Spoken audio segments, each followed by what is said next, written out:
Bom dia, irmãos, a paz do Senhor. Espero que esteja tudo bem com você, tá? Nós vamos continuar, a lição da nossa Escola Bíblica Dominical, da nossa revista, o Pentateuco Visto de Cima.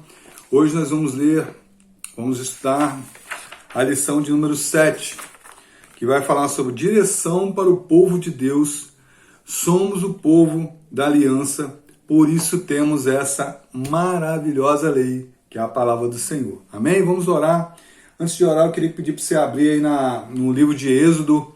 Nós vamos ler no capítulo 24, vamos ler do 1 ao 11. Vamos orar primeiro. Senhor, nosso Deus, nosso Pai, muito obrigado, Deus, por este dia. Obrigado pela noite que passamos, ó Pai. Muito obrigado por esta manhã maravilhosa que o Senhor nos concede. Por mais uma vez estar aqui, ó Deus, estudando a Tua Palavra, mais uma lição da Escola Bíblica Dominical. Essa lição que é importante, que vai falar sobre a Palavra de Deus como direção para a nossa vida. Ó Deus, muito obrigado, Deus, porque temos a Tua Palavra, temos o Teu Espírito Santo que nos orienta, Senhor Deus. Muito obrigado, Deus. Abençoe esta mensagem, abençoe o dia de hoje, cada um irmão. Deus abençoe a saúde, a situação financeira, Deus, para que cada um possa, Deus, receber do Senhor, ó Deus, a Tua unção, as Tuas misericórdias, Pai.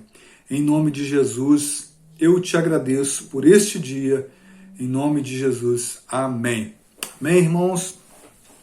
Vamos ler aí a palavra do Senhor, né? Êxodo 24, de 1 a 11. Vai dizer assim a palavra do Senhor. Depois disse a Moisés, sobe ao Senhor, tu e Arão, Nadab e Abiú, e 70 dos anciões de Israel, e inclinai-vos de longe, né? E só Moisés se chegará ao Senhor, mas eles não se cheguem, nem o povo suba com ele. Vindo, pois, Moisés e contando ao povo todas as palavras do Senhor e todos os estatutos, então o povo respondeu a uma voz e disseram, todas as palavras que o Senhor tem falado faremos. E Moisés escreveu todas as palavras do Senhor e levantou-se pela manhã de madrugada e edificou um altar e ergueu um monumento segundo as 12 tribos de Israel. E enviou certos jovens dos filhos de Israel, os quais ofereceram holocaustos e sacrificaram ao Senhor sacrifícios pacíficos de bezerro. E Moisés tomou a metade do sangue e a pôs em uma bacia, e a outra metade do sangue espargiu sobre o altar. E tomou o livro do concerto e leu aos ouvidos do povo, e eles disseram, tudo o que o Senhor tem falado, faremos e obedeceremos. Então tomou Moisés aquele sangue e o espargiu sobre o povo e disse, eis aqui o sangue do concerto que o Senhor tem feito convosco, sobre todas essas palavras. E subiram Moisés e Arão, Nadab e Abiú, e 70 dos anciãos de Israel. E viram o Deus de Israel, e debaixo de seus pés haviam como uma obra de pedra de safira, e como o parecer do céu na sua claridade. Porém, ele não estendeu a sua mão sobre os escolhidos dos filhos de Israel, mas viram a Deus, comeram e beberam, né? Não é interessante a gente ver aqui que por duas vezes aqui o povo repete, né? Que tudo que o Senhor falar, né, tudo que o Senhor mandar, nós faremos e obedeceremos. É interessante isso, né? Por isso que a lição de hoje vai falar sobre a direção para o povo de Deus. Somos o povo da aliança, por isso temos essa maravilha de lei. Amém, irmãos? Para começar, eu gostaria de fazer uma pergunta, né? Você consegue se imaginar vivendo em uma sociedade sem leis? Talvez alguns, até por brincadeira, pode, né, ou por ingenuidade, possa responder que sim, né? Contudo, o fato é que não podemos caminhar sem algum tipo de lei ou norma. Caso contrário, o resultado seria o caos, né? A baderna, a desordem total, né? As leis são extremamente necessárias, né? Pois elas ditam regras de conduta, né? Permite que vivamos bem em uma sociedade e que tenhamos um mundo com mais igualdade, mais equidade para todas as pessoas, não é isso? É isso que a lei serve, né? Na última lição, irmãos, nós vimos os poderosos feitos do Senhor para libertar o povo da mais poderosa nação daquela época, né? Deus levanta um libertador, né? Desde pequenininho, Moisés é escolhido, Deus escolhe Moisés, ainda criancinha, ainda bebezinho, e cuida, né, de Moisés, né? Prepara a sua mãe para cuidar, para instruir Moisés, né? Desde a mais tenra idade, né? E Moisés ele é escolhido pelo Senhor para ser aquele que iria intermediar, né, a libertação do povo, né? Através de Moisés, o Senhor lançou uma série de pragas sobre o Egito. E o que aconteceu no Egito foi uma demonstração, né, do poder de Deus diante dos deuses egípcios, né? Demonstrando que os deuses não tinham poder, né, diante do nosso Deus Todo-Poderoso. Nós vimos isso na lição passada, não sei se você lembra, né? Ao longo dessas pragas, né, Deus demonstrou o seu amor, fazendo com que nenhuma delas atingisse a Israel, né? É interessante notar que a manifestação da última praga, os israelitas deveriam demonstrar um ato de fé para com Deus, né? Marcando as suas portas, os umbrais de suas portas com sangue, né? Para que os seus filhos fossem poupados, né? De serem mortos, né? Pela última praga, né? O povo foi liberto, né, com grande manifestação de poder de Deus. Os motivos que levaram a Deus a fazer essa obra maravilhosa, redentora, libertar o seu povo, foi a aliança, né, e a promessa que Deus havia feito aos patriarcas, né? Só que uma vez livre, né, uma vez libertos, né, o povo saiu, né, pelo deserto e o povo não poderia, né, andar de qualquer maneira, né? Então Deus ele prepara uma série de leis, né, para que fosse entregue ao povo, para que o povo aprendesse a andar nos caminhos do Senhor, para que não fossem alvos, né, da disciplina do juízo do Senhor sobre a vida deles, né? Sabendo disso, o nosso Deus ele prepara então o melhor conjunto de leis e normas para que Israel pudesse ser um exemplo de sociedade, né? Então ele faz um chamado ao povo para participar deste modo diferente de viver, diferente daqueles padrões que eles estavam acostumados ali no Egito, né? E até mesmo diferente dos padrões que eles iam encontrar ao chegar na terra prometida, né? E Deus então dá a lei, dá estatutos, dá Moisés para ler essa lei, estudar, ensinar essa lei ao povo, né? E o primeiro ponto da lição, que o autor da lição coloca aqui para a gente, fala sobre o coração e sobre a estrutura da lei, né? O coração da lei é o coração de Deus, né? A santidade de Deus, né? Levíticos 11:44 vai dizer que eu sou o Senhor, vosso Deus, portanto, vós vos consagrareis e sereis santos, porque eu sou santo. Então a lei de Deus, o coração da lei de Deus é baseado na santidade de Deus, né, que o povo deveria se consagrar, deveria se separar e viver de acordo com essa lei, né? O povo de Israel foi escolhido para dar continuidade ao projeto da criação, na qual o homem deveria ser imagem e semelhança de Deus, né? O nosso Deus é um Deus amoroso, um Deus zeloso. Ele simplesmente não chamaria um povo para ser seu se não tivesse todo o cuidado no sentido de organizar a vida social, relacional e religiosa daquele povo. Para isso ele vai entregar, né, todas as orientações necessárias para que aquele povo pudesse viver uma vida santa, né, reta, né, separada, né, diante de Deus, né? Deus não queria ver o seu povo vivendo de qualquer maneira nas práticas de adoração a outros deuses, né?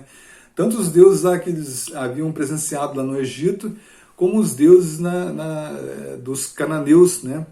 Que eram deuses, que eram o povo, né, que habitava naquela terra, um povo extremamente idólatra, né?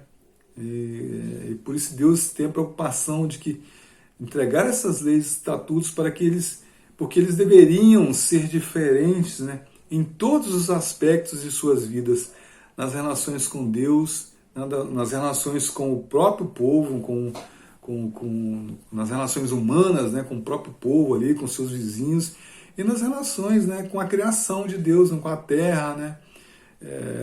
O povo deveria ser orientado a viver de maneira, né, que esses relacionamentos eles pudessem ser diferenciados como um povo separado por Deus para testemunhar as maravilhas de um Deus todo-poderoso ali naquela localidade, né? Então, em sua caminhada para a Terra Prometida, e ao chegar ao Monte Sinai, recebem essas orientações de Deus, mas recebem uma orientação que assim, é bem interessante, né? Quando Deus vai falar lá em Êxodo 19:5, vai dizer assim: agora, se diligentemente ouvides a minha voz e guardardes a minha aliança, então sereis minha propriedade peculiar dentre todos os povos, porque toda a terra é minha. Êxodo 19, versículo 5, né? Então, aquele povo era separado. Aquele povo deveria ouvir e guardar, praticar, né? E foi o que a gente leu aqui, né? Se tudo que Deus mandar, tudo que Deus falar, nós ouviremos e praticaremos, né? Essa era o que Deus queria, né? Mas, infelizmente, a gente sabe no decorrer da história que o povo não agiu assim, né? Pedro vai dizer também, em 1 Pedro 2:9, Pedro vai falar a nosso respeito, né? 1 Pedro 2:9 vai dizer: mas vós sois geração eleita, sacerdócio real, a nação santa, o povo adquirido, para que anuncieis as virtudes daqueles que vos chamou das trevas para a sua maravilhosa luz, né? Então, Israel estava lá nas trevas, né, na escravidão, e Deus chama, resgata para a sua maravilhosa, para eles viverem, né, na maravilhosa luz de Deus, né? E nós hoje, queridos, somos, né, o Israel de Deus, né? Nós somos o povo separado por Deus, né, para como escolhidos de Deus, como nação de Deus, confessar sem medo diante desse mundo a nossa posição como filhos de Deus, né? Que temos o propósito de adorar a Deus, louvar, glorificar, pregar a palavra de Deus, levar a palavra de Deus, né? Dar graças a Deus por tudo que Deus fez, por tudo que Deus tem feito em nossas vidas, né? E Deus tem demonstrado todo esse amor, todo esse carinho conosco, né? E esse é o nosso mais nobre compromisso, o compromisso mais agradável a Deus, que soa como oferta agradável ao Senhor, né? Viver separados para entregar, para louvar, para pregar a palavra do Senhor, né? E esse é o nosso compromisso maior com Deus, né? Então esse é o coração da lei. E a estrutura da lei? A estrutura da lei, a lei mosaica, ela tem 3 divisões básicas, né? Que são as leis morais, as leis cerimoniais e as leis civis. As leis morais, elas indicam o comportamento que Deus exige do homem e proíbe ao homem fazer tudo aquilo que desagrada a Deus, né? A lei moral, ela é sintetizada nos 10 mandamentos, né? As leis cerimoniais, essas leis, elas referem a todo o sistema religioso praticado no Antigo Testamento, né? Que são os cultos, né?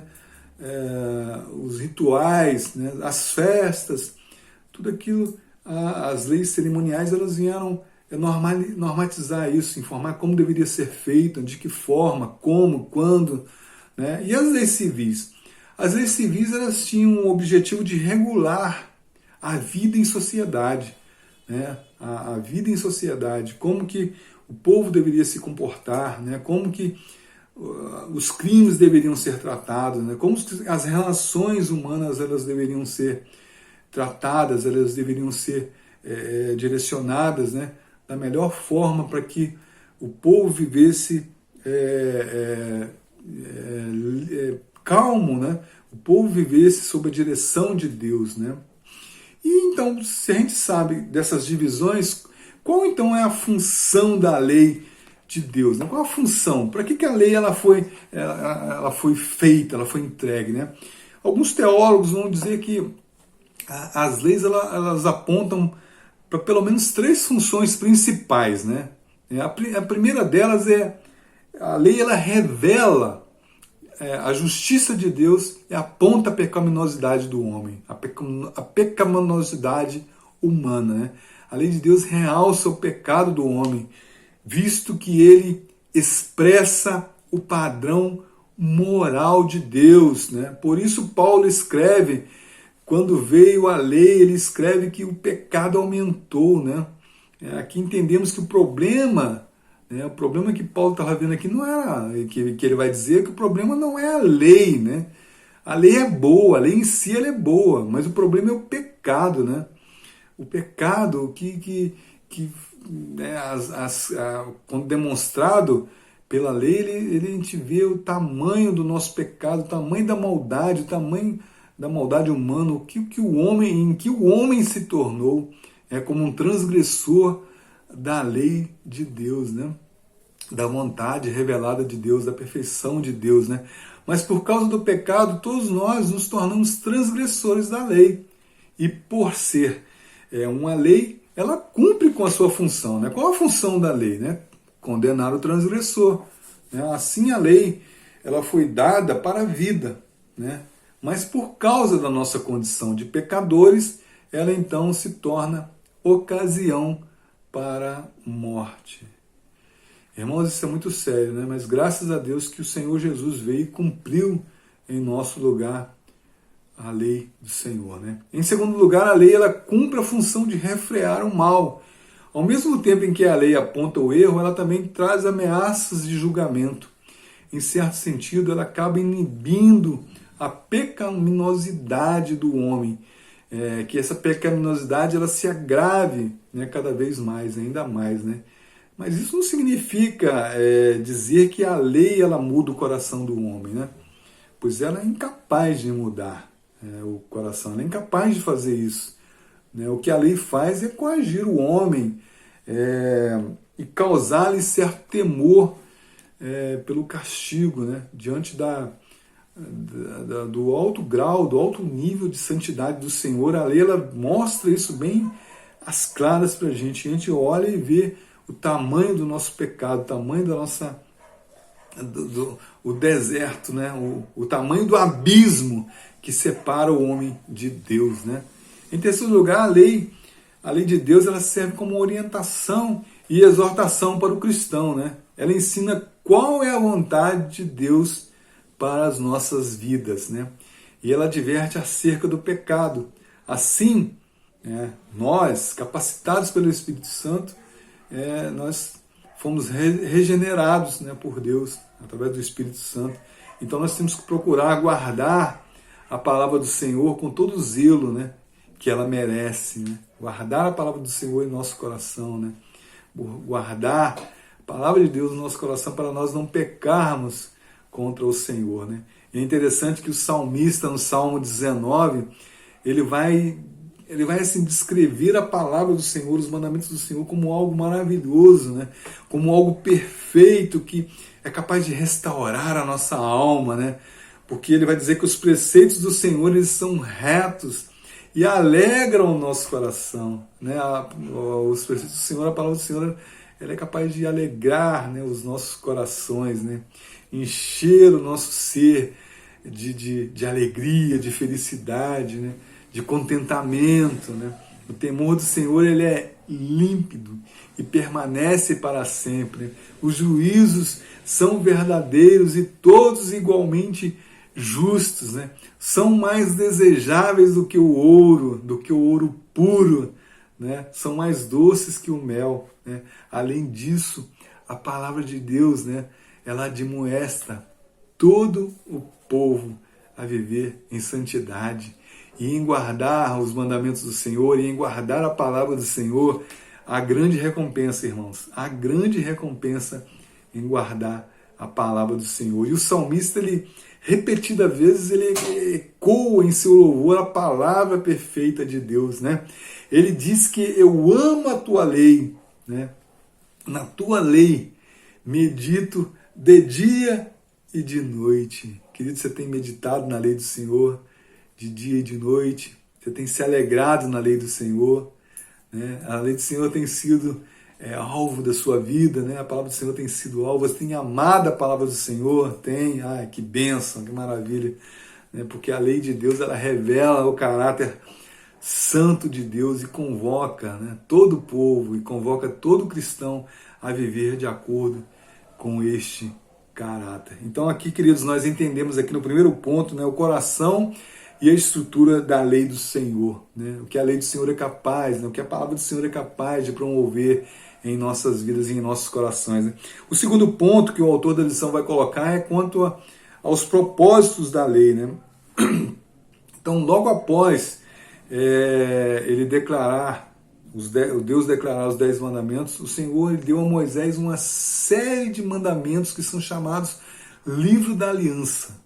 Está lá em Êxodo 20, 22, 23, 33, né? E sancionados por uma grande cerimônia, que foi descrito lá em Êxodo 24, de 1 a 9. Aquilo que a gente acabou de ler aqui no início, aqui, né? Quando Moisés lê a lei, o povo recebe a lei e diz, nós vamos ouvir essa lei, nós vamos cumprir, nós vamos praticar essa lei, né?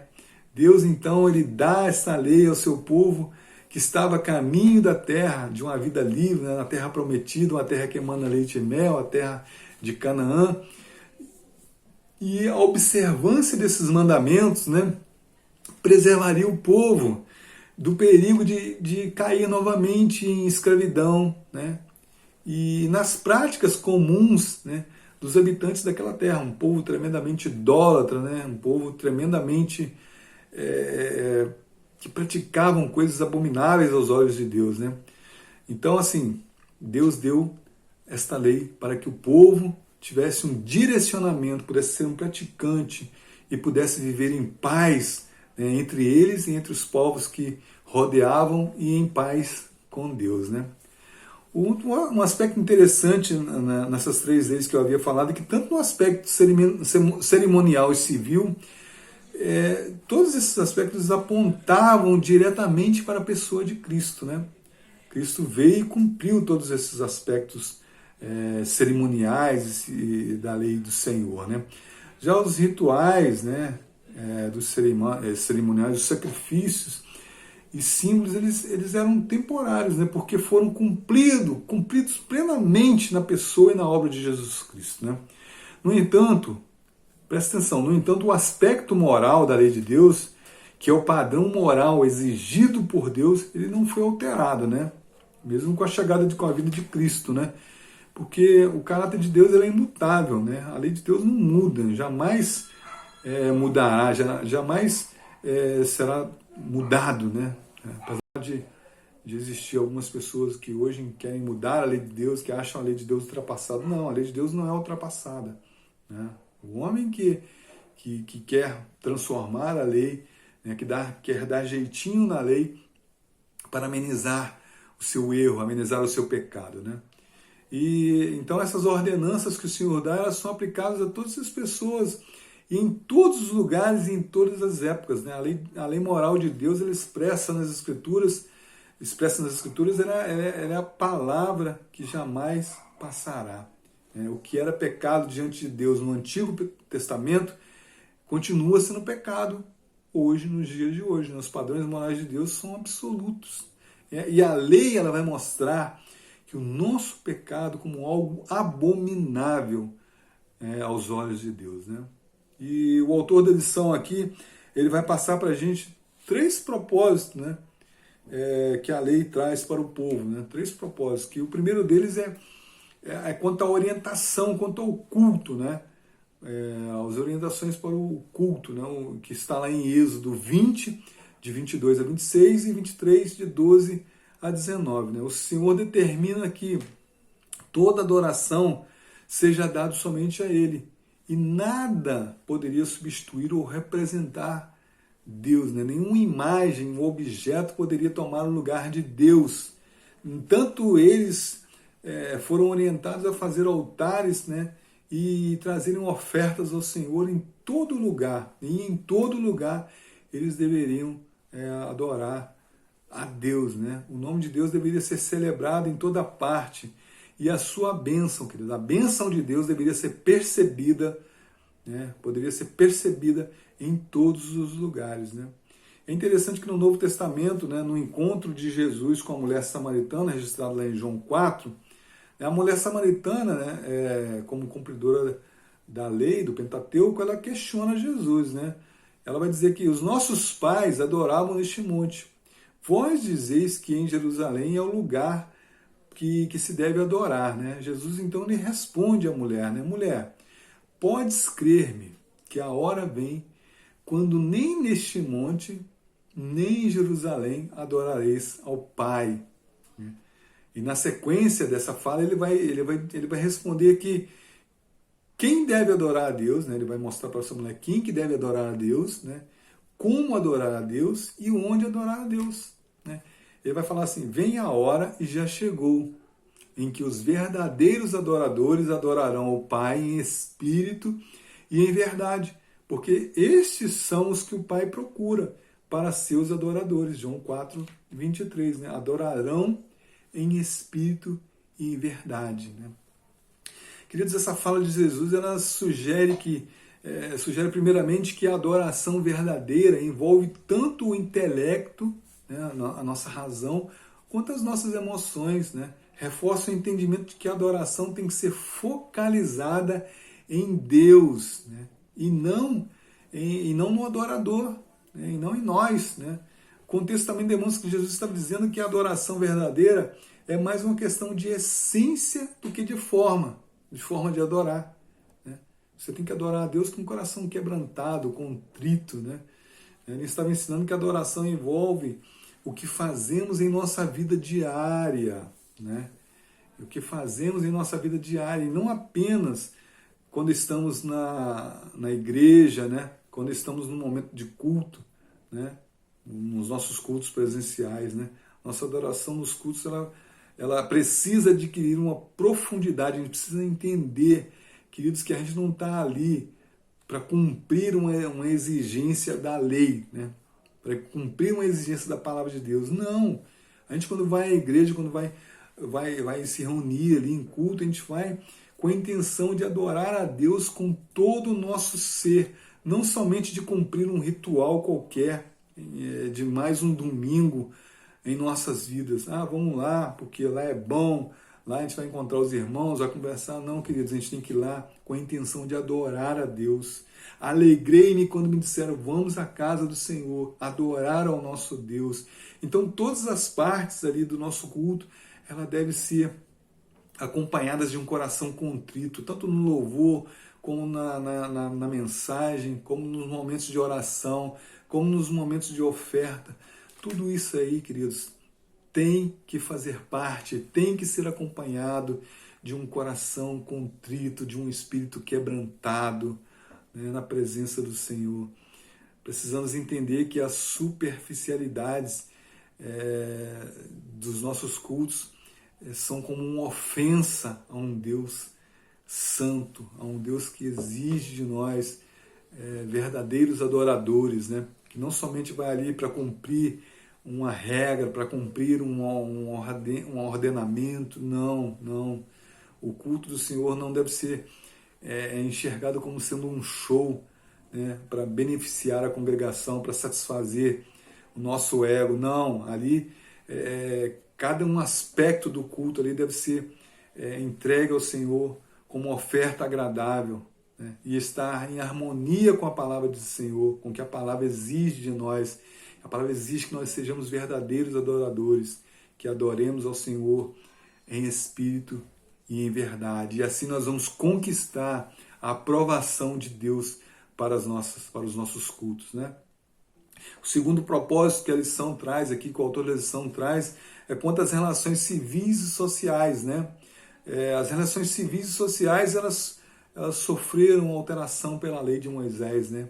Pois elas demonstraram um modo totalmente diferente de lidar com a realidade daquele povo, né? Com um povo sofrido pela escravidão, né? Sofrido com aquilo que eles vinham passando até a libertação, né?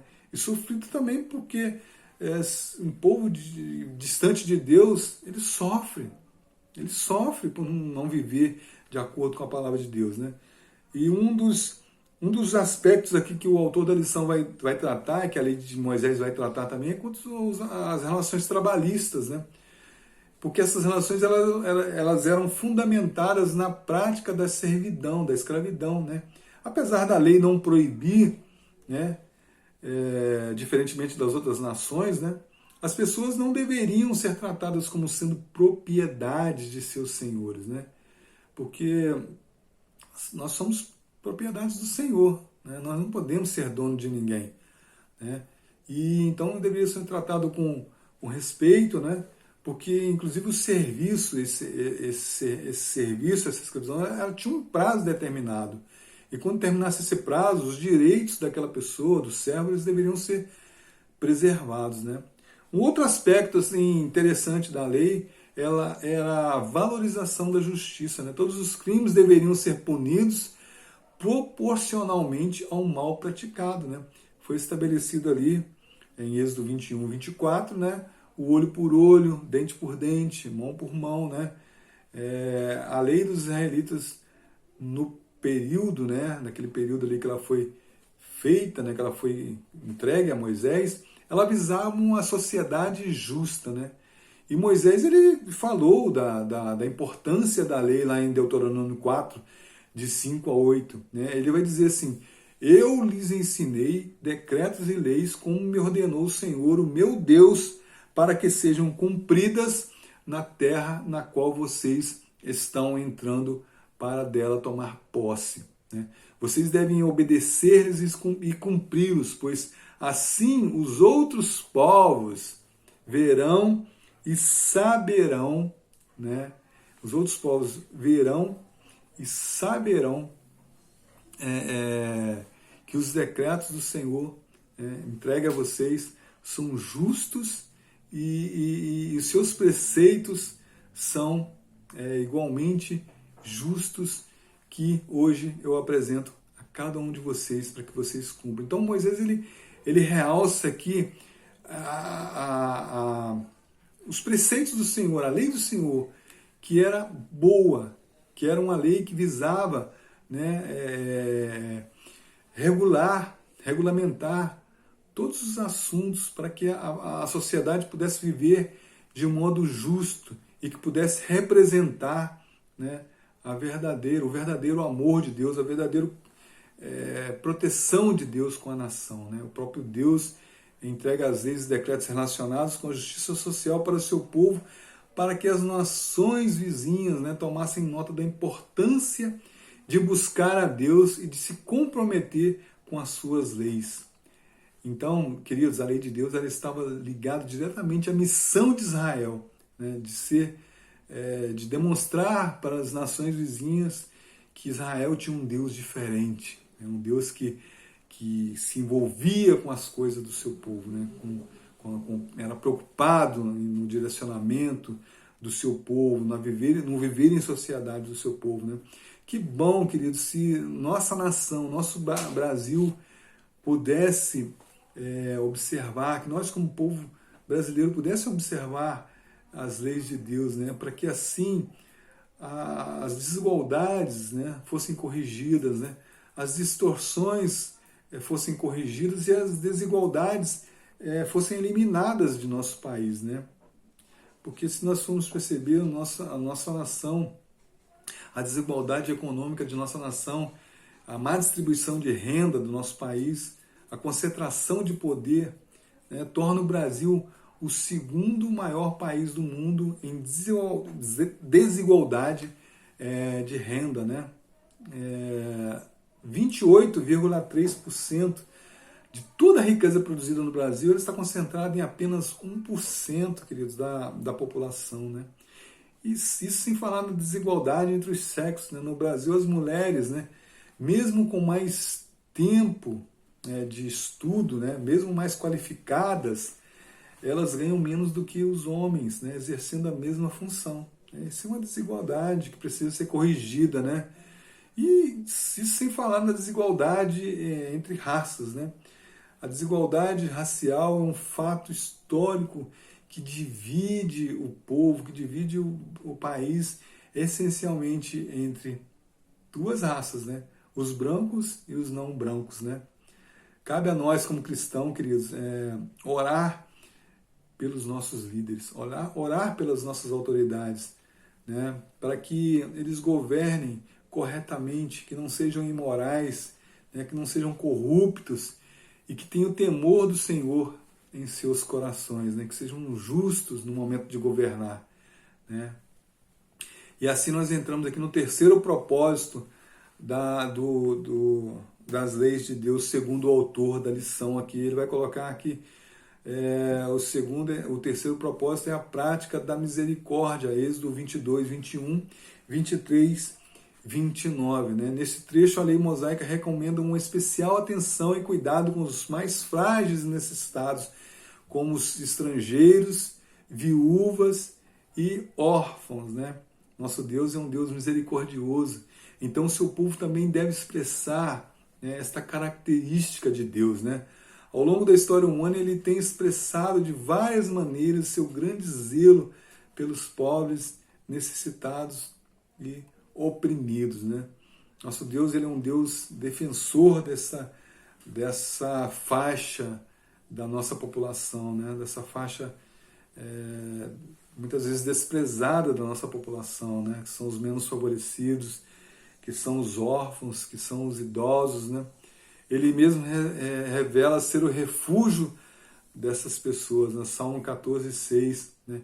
Também vai dizer que ele é o socorro para essas pessoas, Salmo 40, 17. Vai dizer que ele é o libertador dessas pessoas, Salmos 34, 6, 35, 10. Né? Lucas 1, 52 e 53. Também vai dizer que ele é o provedor maior, conforme também está escrito lá em Salmos 10, 14, Salmos 68, 10 e 132, 15, né? Vai dizer isso. Né? Queridos, Deus, ao revelar a sua lei aos israelitas, mostrou também várias maneiras de se eliminar a pobreza do meio do povo. Né? Deuteronômio 15, de 7 a 11, Deus ele declara, Moisés fala ao povo a seguinte instrução, a seguinte declaração. Né? Deus vai dizer para eles: somente para que entre ti não haja pobre, pois o Senhor abundantemente te abençoará na terra que o Senhor te deu, na terra que o Senhor teu Deus te deu, né, por herança para possuíres. Deuteronômio 15, 14. Por isso, a lei de Deus proibia várias coisas. Né? Proibia, por exemplo, de se cobrar juros de empréstimo feito aos pobres. Né? Proibia que, se o pobre entregasse algo como garantia de um empréstimo, como penhor de um empréstimo, o credor era obrigado a devolver até o final do dia, antes que o sol se ponha, o credor era obrigado a devolver esse penhor. Né? Se o pobre fosse contratado para realizar algum serviço para um rico, o rico era obrigado, né? O contratante era obrigado, ao final do dia, pagar, né, aquela diária, para que ele pudesse ter dinheiro para alimentar, comprar o alimento para ele e para a sua família. Né? Durante a estação da colheita, os grãos que caíssem, as espigas que caíssem, deveriam ser deixadas no chão, né, para que os pobres as recolhessem. Está lá em Levítico 19, 10. Nós vimos isso muito claramente quando nós estudamos a história de Noemi, né, e Ruth. Né. Era claro isso, a preocupação de Deus em preservar, para que o pobre não passasse necessidade. Né. É notável, né, também o mandamento divino de cancelar a cada 7 anos todas as dívidas dos pobres. Né? Deuteronômio 15, de 1 a 6, vai falar isso. Né? Além disso, né, o homem de posse não podia recusar-se a emprestar algo ao necessitado simplesmente por estar próximo ao 7º ano. Né? Porque às vezes o cara está chegando ali o 7º ano, o rico vai, se eu emprestar, quando chegar ali no ano sétimo aqui, será cancelada essa dívida. Não, Deus proibia, né? O homem de posse de se recusar a emprestar ao pobre nesse período, né? Deus, além de prover o ano para o cancelamento das dívidas, proveu também o ano para a devolução das propriedades, né? O ano do jubileu, né? A cada 50 anos, todas as terras, né, adquiridas, elas deveriam voltar à família de origem, né? E com isso Deus ele se preocupando, né, para que o rico não ficasse cada vez mais rico, né, se tornasse cada vez mais um grande proprietário de terra à custa dos mais pobres, né? E mais importante de tudo isso, querido, de tudo isso que a gente tem falado aqui, de todas essas leis aqui, era que a justiça, né, ela deveria ser imparcial, né, bem diferente dos nossos dias, né? Nem os ricos nem os pobres poderiam receber qualquer favoritismo, né? Deus, dessa maneira, ele impedia que os pobres fossem explorados pelos ricos e a garantia de um tratamento justo aos necessitados. Então a lei de Deus era perfeita, né? Ela olhava todos os aspectos, né, da vida em sociedade, né? Só que infelizmente, né, a gente viu que no decorrer dos tempos, né, os israelitas não cumpriram, não observaram essas leis na totalidade, né, delas, né? E nós vimos quantas coisas eles foram sujeitos, né? Foram escravos novamente, caíram, né, foram subjugados pelas nações vizinhas, né? O próprio Deus, né, castigou, né, pelo não cumprimento dessas leis, né?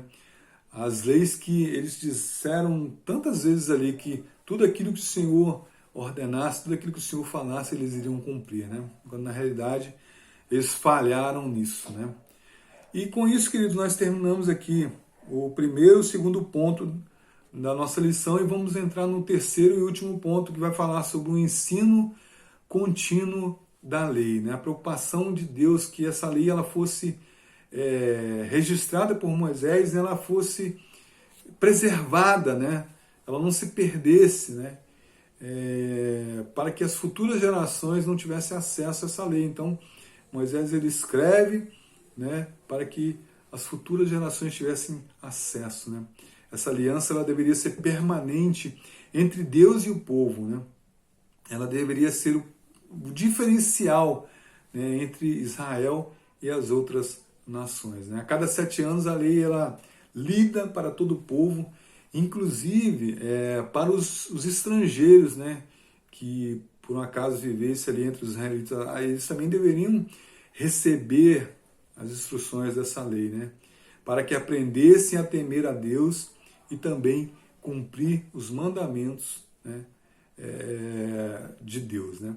Moisés lembra mais uma vez em Deuteronômio 32, 46 e 47, que o povo deveria aplicar aos seus corações todas aquelas palavras, né? Salmo 119 vai dizer: escondi a tua palavra no meu coração para eu não pecar contra ti, né? Então Moisés ele já alerta o povo a aplicar ao seu coração, né, os ensinamentos, né? E também ensinar aos nossos filhos, né? Essas palavras, elas, segundo Moisés, elas são importantes, elas são fonte de vida. Essas palavras, é a lei do Senhor que vai prolongar os nossos dias, os dias daquele povo na face da terra.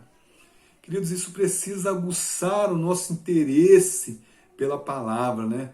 A gente precisa ser despertado. Poxa, por que essa palavra é tão importante? Por que essa palavra é vida? Né? Por que essa palavra prolongará os meus dias na face da terra, né? Porque essa palavra, Deus, irmãos, ela precisa ser amada, ser estudada, né? Ela precisa ser meditada, né? Porque ela é a ajuda real, né, para nós, na realidade dos nossos dias, né? E no Novo Testamento também nós vemos a importância, né? Paulo ele alerta para cumprir a lei. Jesus ele diz que ele não veio apagar a lei, ele veio para cumprir a lei, né? Paulo também tem esse amor pela lei do Senhor, né? Tanto que ele vai dizer lá em 2 Timóteo 3,16, ele vai dizer qual a função, qual a finalidade da lei, né, para nós hoje, né? Por que nós deveremos continuar a estudar, continuar a ensinar a lei do Senhor, né? Como regra de fé e prática de nossos dias, né? Ele vai dizer o seguinte, né? Toda a escritura divinamente inspirada é proveitosa, né? Para ensinar, para redarguir, para corrigir, para instruir em justiça, né? Então, quer dizer, a lei do Senhor, ela é inspirada pelo Senhor. Foi o Senhor que se envolveu ativamente na revelação dessa verdade aos homens que a escreveram, né? O autor da Bíblia é o próprio Deus, irmãos. Deus inspirou aos escritores para escrever, para anotar tudo aquilo que o Senhor foi falando, tudo aquilo que o Senhor foi ensinando, né? Portanto, as Escrituras, elas são verdadeiras em tudo que afirmam e totalmente fidedignas ao propósito para o qual elas foram escritas, elas foram dadas a nós, né? 2 Pedro 1:20 vai dizer isso, né? A finalidade da lei, né? Uma lei que a gente deve confiar com todo o nosso coração nas instruções contidas na palavra do Senhor, né? Não somente para nós, mas a gente continuar ensinando, continuar transmitindo essa verdade a outras pessoas, né? O estudo da Bíblia, querido, Paulo vai dizer que o estudo da Bíblia é proveitoso, né? Em pelo menos 4 formas diferentes, né? Ele vai dizer que ensinar a doutrina, né? Ele vai dizer aqui, ó, toda palavra divinamente inspirada é proveitosa para ensinar. Ensinar o quê? Ensinar o modo que nós devemos viver. Ensinar os estatutos de Deus para nós. Né? Ensinar sobre a santidade de Deus, sobre os padrões morais de Deus para nós. Né? E ela também serve para corrigir. Né? Corrigir a rota. Né? Se você estiver caminhando errado, você busca na palavra, né, que ela vai corrigir. Né? Em Atos, Lucas também ele enfatiza, né, o compromisso da igreja em Jerusalém em cumprir essa doutrina, né? Perseveravam na doutrina, né? Os apóstolos também eles mostravam também que eles precisavam priorizar o ministério da palavra, né? Tanto é que eles instituem os diáconos, né, para que servissem às mesas, para que os apóstolos se dedicassem a ensinar a palavra, né, ao ministério da palavra, né, a doutrinar o povo através da palavra, né? A palavra ela vem para instruir, né, para corrigir, para redarguir, né? E esse ensinar aqui, ele se refere a transmitir com fidelidade todos os ensinos que a palavra de Deus tem para nós. Ensinar para a criança, ensinar para o adulto, né? E desses todos aqui, desses 4 itens, desses 4 instruções que Paulo fala sobre a palavra aqui, que ela veio para ensinar, redarguir, corrigir e instruir em justiça. O ensinar, ele implica em mudança de vida, né? Quando você ensina, quando você aprende, né? Quando você coloca em prática aquilo que você aprendeu na palavra de Deus, há uma mudança, uma transformação na sua vida. E essa era o que o Paulo frisa aqui, que o ensino da palavra ela produz transformação de vida, né? O conhecimento completo da palavra ela promove mudança, né, de uma pessoa, né? Ela torna a pessoa uma pessoa sábia, né? Porque ela procura na palavra de Deus os ensinamentos necessários para viver uma vida diferenciada, uma vida que honre e glorifique o nome do Senhor, né? E por fim ele vai dizer, né, para que todo homem de Deus seja perfeito e perfeitamente instruído para toda boa obra. Então, queridos, aqui não está falando aqui, quando fala do homem de Deus aqui, não está falando somente dos líderes, né, dos pastores, não, está falando de todo o homem de Deus, de todo cristão. Essa palavra, ela deve ser aplicada a todos nós, a todo cristão, de uma forma geral. Né? A palavra perfeito alude a algo que é completo. Da mesma forma que perfeitamente instruído, perfeitamente habilitado, né? A Escritura, ela vai dizer que a gente vai chegar a estar perfeitamente habilitado, instruído para fazer a boa obra que o Senhor tem separado para que nós vivamos, né, para que nós cumpramos essa boa obra que o Senhor tem separado para nós, né? E o Espírito Santo do Senhor, ele não se satisfaz, né, queridos, enquanto a palavra de Deus ela não cumprir plenamente a sua missão, né, de mudar, de transformar, né, de fazer o homem se voltar para o Senhor, para que o homem atinja aqui a estatura de varão perfeito, a estatura de Cristo, né, que é o varão perfeito, né? Efésios 4:12 vai falar isso, né? A plenitude da estatura de Cristo Jesus, né? A palavra de Deus também vai dizer lá em Timóteo, né, 2 Timóteo 2,15, né, que nós devemos procurar, né, apresentar-te a Deus aprovados como obreiro, que não tem o que se envergonhar e que maneja bem a palavra da verdade, né? Essa é a nossa missão, né? Procurar nos apresentar diante de Deus aprovados, né, como obreiro, né? E só a palavra de Deus para fazer isso, né? Mostrar-nos o caminho a seguir. As Escrituras têm nos desafiado a cada dia, a todos os cristãos, a estarem preparados, né, para as boas obras que o Senhor de antemão preparou para cada um de nós. Né, queridos? Precisamos do amadurecimento que só o manejo, né, da palavra do Senhor, né, pode proporcionar, né, a cada um de nós. Né? A palavra do Senhor, ela tem essa capacidade de nos instruir, né, para que o homem de Deus seja encontrado na perfeita, né, na perfeita, plenamente modificado, né, em sua missão como servo, em sua missão como separados por Deus para levar, para cumprir o nosso propósito aqui nessa terra do Senhor. Amém?